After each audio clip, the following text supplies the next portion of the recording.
بسم اللہ الرحمن الرحیم۔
الحمد لله نحمده ونستعينه ونستغفره ونؤمن به ونتوكل عليه ونعوذ بالله من شرور أنفسنا وسيئات أعمالنا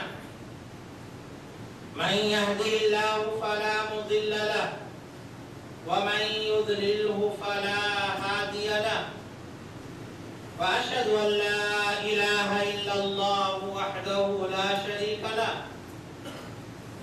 وأشهد أن محمدا عبده ورسوله أما بعد فإن خير الحديث كتاب الله وخير الهدي هدي محمد صلى الله عليه وسلم وشر الأمور محدثاتها وكل محدثة بدعة وكل بدعة ضلالة وكل ضلالة في النار. أعوذ بالله من الشيطان الرجيم. كنتم خير أمة أخرجت للناس تأمرون بالمعروف وتنهون عن المنكر وتؤمنون بالله. ہر طرح کی حمد و ثنا، تعریف و توصیف، عظمت و بڑائی اللہ رب العزت کے لیے ہے، جس نے ہمیں اشرف المخلوقات بنایا، اپنی بے شمار نعمتوں سے نوازا. ان نعمتوں میں سب سے عظیم نعمت، جس کا کوئی بدیل، کوئی نظیر نہیں، وہ اسلام کی نعمت ہے. یہ وہ دین ہے جو فطرت سے ہم آہنگ ہے، توحید کا داعی ہے، مساوات کا علم بردار ہے، عدل و انصاف کا خوگر ہے، امن و سلامتی کا سرچشمہ ہے، اخلاقیات کا مجموعہ ہے، معاملات میں یکساں ہے، معاملات میں یکتا ہے. غرض کہ یہ دین محاسن اور خوبیوں کا حسین گلدستہ ہے. اور کیوں نہ ہو، یہ اس ذات باری تعالیٰ کی طرف سے نازل ہوا ہے جو خالق کائنات اور مالک ارض و سما ہے. ہم اس دین کے ماننے والے ہیں جس کی تابعداری دنیا میں کامیابی اور آخرت میں نجات کا ضامن ہے. ہم اس دین کے ماننے والے ہیں جس کے لیے بڑی قربانیاں پیش کی گئی. اسی دین کے خاطر حضرت نوح علیہ السلام نے 950 سے زائد 950 سال سے زائد عرصے تک محنت کرتے رہے. اسی دین کے خاطر حضرت ابراہیم علیہ السلام آتش نمرود میں ڈالے گئے. اسی دین کی خاطر حضرت زکریا علیہ السلام کو آری سے چیرا گیا، حضرت یحییٰ علیہ السلام کو ذبح کیا گیا، اور سید الانبیاء حضرت محمد صلی اللہ علیہ وسلم کو 23 سال تک اذیتوں کا سامنا کرنا پڑا۔ اسی دین کے خاطر آپ کو پاگل، جادوگر، کاہن کہا گیا، آپ کے راستے میں کانٹے بچھائے گئے، آپ کے گردن پر اونٹ کی اوجھڑیاں ڈالی گئیں، آپ نے پتھر کھائے، گھر سے بے گھر ہوئے، آپ نے لڑائیاں لڑی، آپ کے دندان مبارک شہید ہوئے، بھوک کی شدت سے آپ نے شکم مبارک پر پتھر باندھا۔ صحابہ کرام نے اسی دین کے خاطر مختلف قسم کی جسمانی اور ذہنی اذیتیں برداشت کی۔ ائمہ کرام، امام ابو حنیفہ رحمۃ اللہ علیہ، امام شافعی رحمۃ اللہ علیہ، امام احمد بن حنبل رحمۃ اللہ علیہ، امام مالک رحمۃ اللہ علیہ، انہیں حکمرانوں کی عتاب کا نشانہ بننا پڑا۔ غرض ہے کہ اللہ کے نیک بندوں نے ہر دور میں اس دین کے خاطر جانی اور مالی قربانیاں پیش کی۔ یہ وہ دین ہے کہ جس کی خدمت انسان و جنات تو کجا، کائنات کی ہر مخلوق کر رہی ہے۔ ہر مخلوق اپنے وجود سے اسلام کی شہادت دے رہی ہے۔ ننھے سے پرندے، ہدہد کے کردار پر آپ غور کریں۔ آپ جانتے ہیں کہ اللہ تبارک و تعالیٰ نے حضرت سلیمان علیہ السلام کو انسان و جنات، چرند پرند، یہاں تک کہ ہوا پر بھی اختیار دے رکھا تھا۔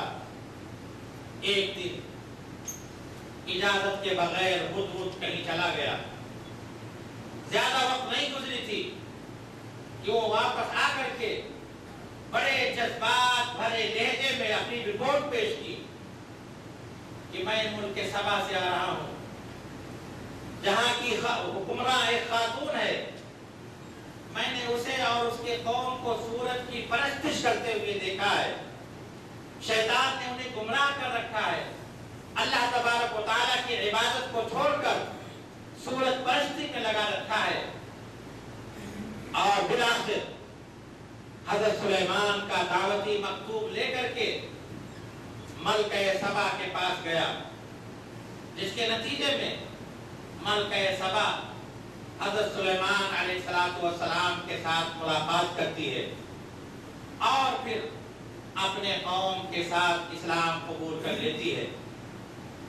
آپ ہدہد کے کردار پر نظر ڈالیں۔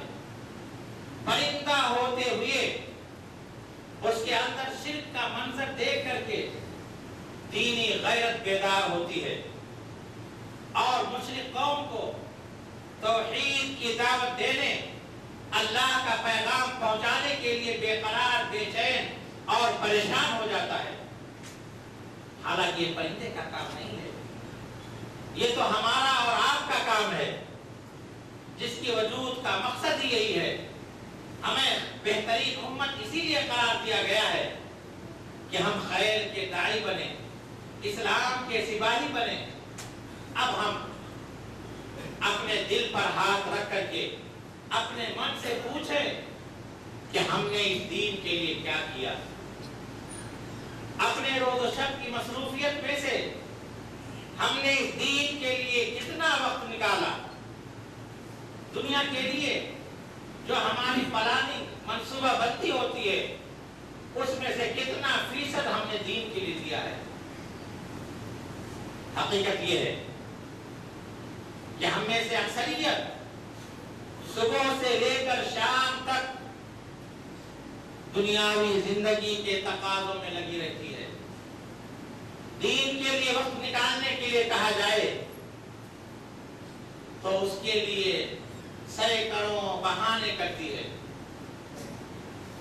ہم یہاں خوشحال ملک میں برسر روزگار ہیں، ہماری مالی حیثیت مجموعی طور پر بہتر ہے، ہمارے بچے آرام و آسائش کے ساتھ جی رہے ہیں، لیکن سوال یہ ہے اسلام کی اس عظیم نعمت کے لیے، اس عظیم نعمت سے ہم نے کیا فائدہ اٹھایا اور ہم نے اپنے قوم اور اپنے معاشرے کو ہم سے کیا ملا۔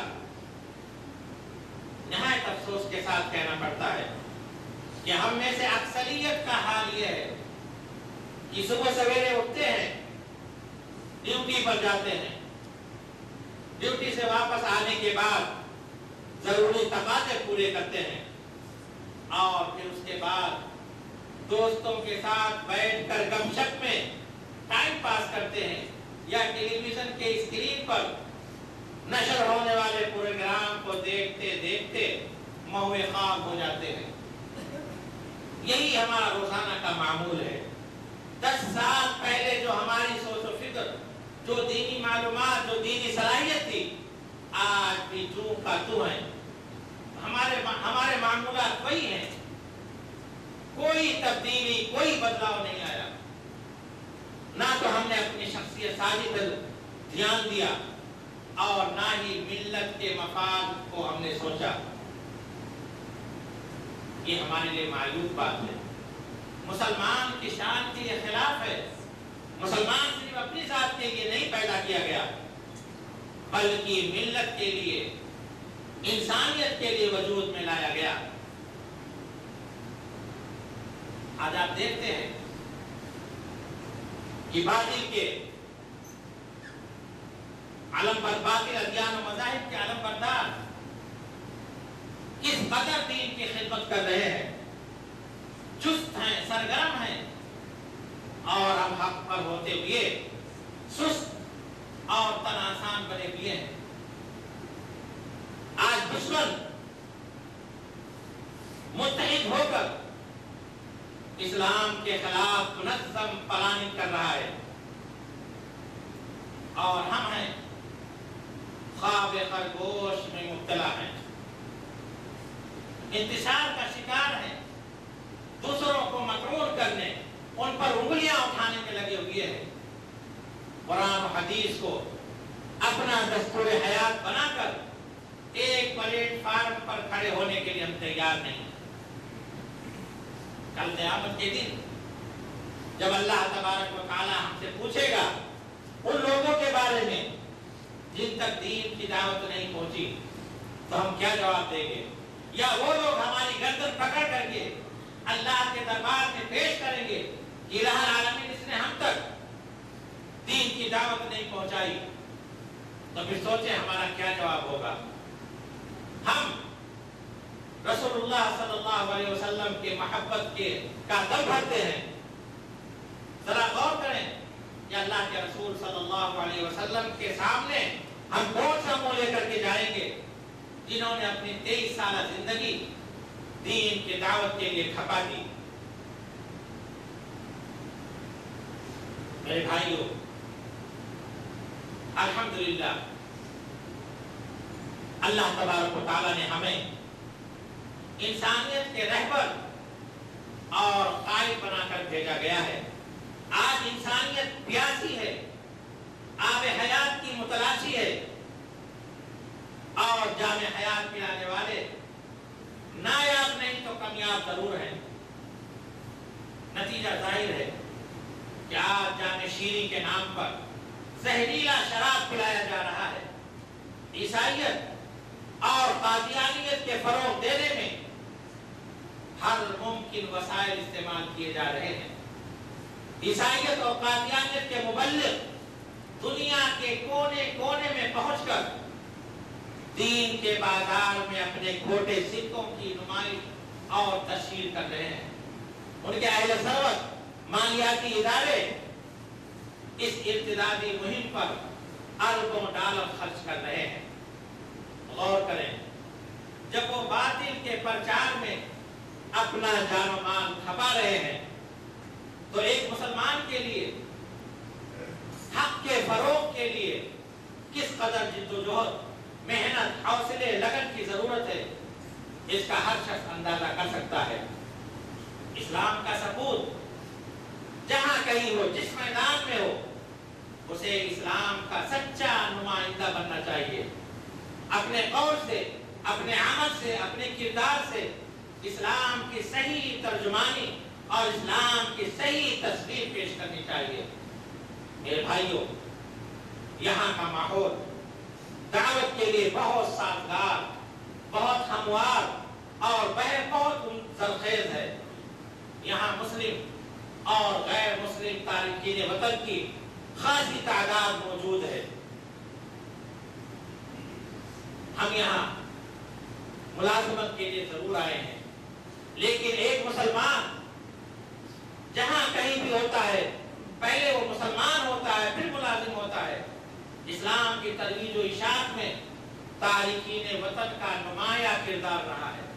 تاریخ شاہد ہے کہ مسلمان تاجروں کے اخلاق، ان کے معاملات سے متاثر ہو کر بے شمار قوموں اور ملکوں نے اسلام کو گلے لگایا۔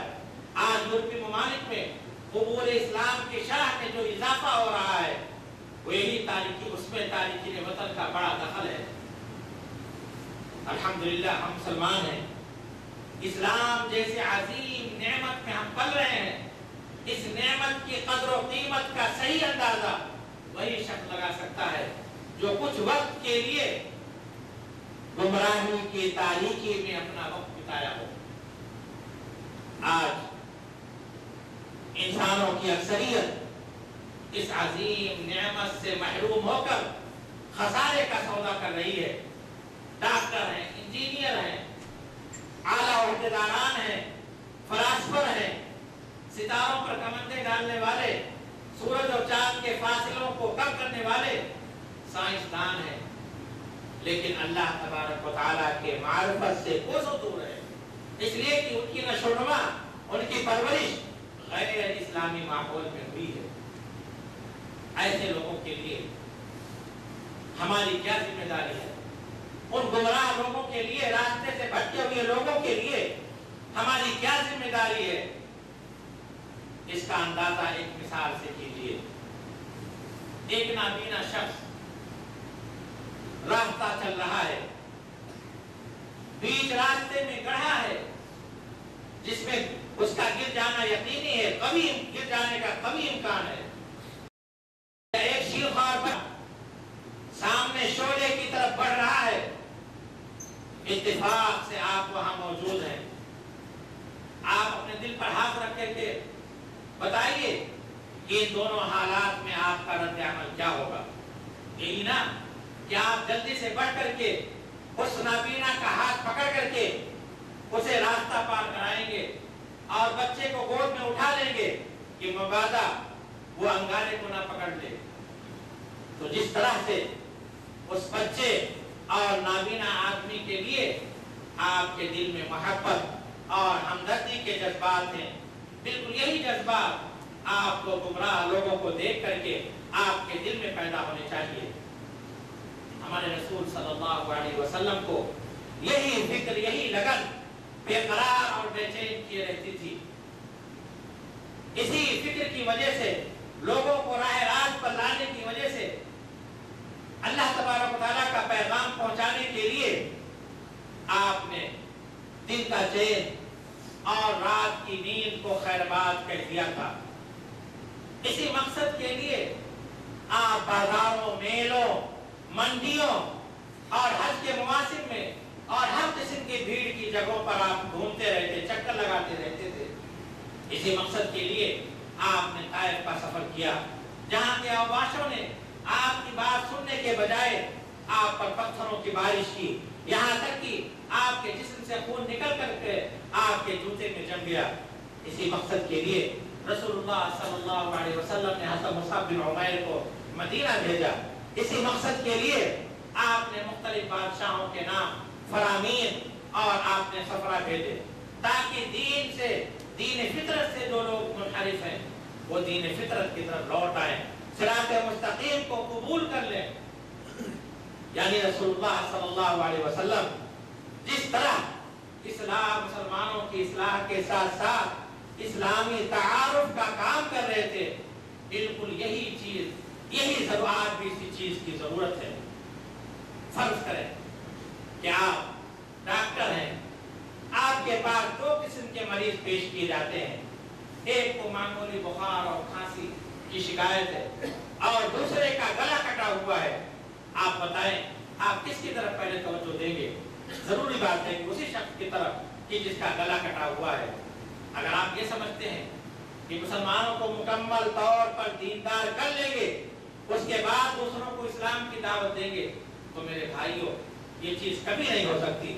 اللہ کے رسول صلی اللہ علیہ وسلم کے زمانے میں بھی مسلمانوں کی اصلاح کی ضرورت تھی، لیکن اصلاح کے ساتھ ساتھ اللہ کے رسول صلی اللہ علیہ وسلم دعوت کا کام کیا کرتے تھے۔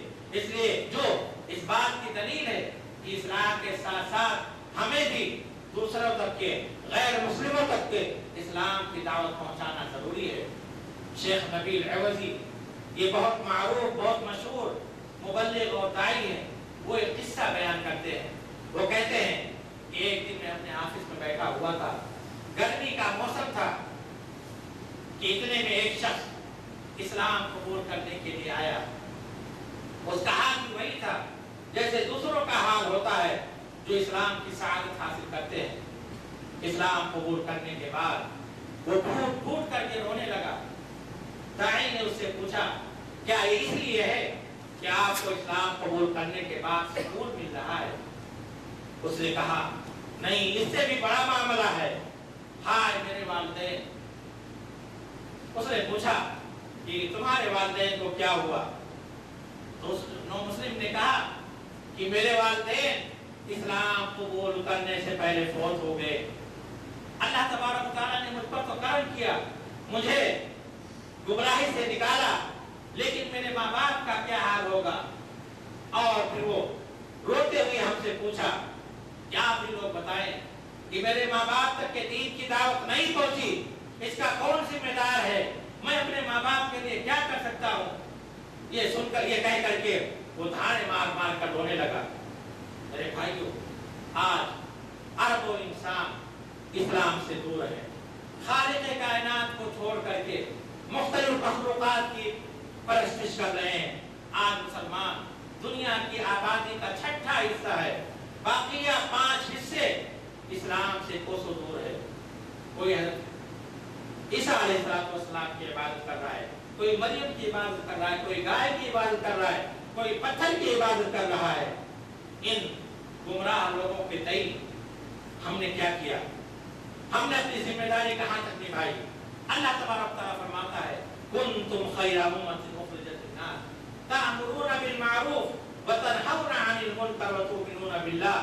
تمہیں بہترین امت اسی لیے قرار دیا گیا ہے، تم بہترین امت ہو اس لیے کہ تمہیں برپا کیا گیا ہے۔ کن کے لیے برپا کیا گیا ہے؟ للناس، تمہیں لوگوں کے لیے برپا کیا گیا ہے۔ یعنی مسلمان صرف اپنی ذات کے لیے نہیں بلکہ انسانیت کے لوگوں کے لیے نکالا گیا ہے۔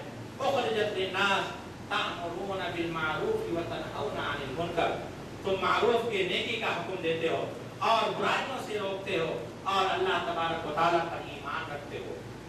معلوم یہ ہوا کہ دیگر قوموں پر ہمیں جو فضیلت دی گئی ہے وہ صرف اسی لیے دی گئی ہے کہ ہم خیر کے داعی بنیں، اللہ تبارک و تعالیٰ کی طرف لوگوں کو بلائیں۔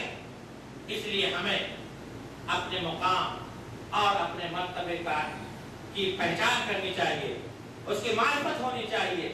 ہمیں دوسروں کے لیے رہبر اور قائد بنا کر بھیجا گیا ہے، ہمیں ایک داعی کی حیثیت سے یہاں بھیجا گیا ہے اور دوسرے لوگ مدعو ہیں۔